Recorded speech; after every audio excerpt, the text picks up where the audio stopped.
To install Viz Manga app, so just tap get and then you will be able to install this app. 62,000 ratings.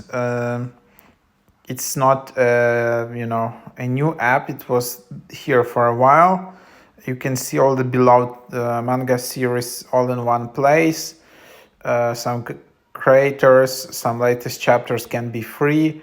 Manga on the go. You can subscribe just for $2 per month to get all the benefits of this app. So just open it up and then you can allow notification. So this is how it looks like. Just the home, you can see favorites, then you can see downloads, then you can see your purchases, then you can see your account, and then you can log in or sign up here just easily, or create an account with your login and my password or type password. So that's the idea. Hope it can be helpful.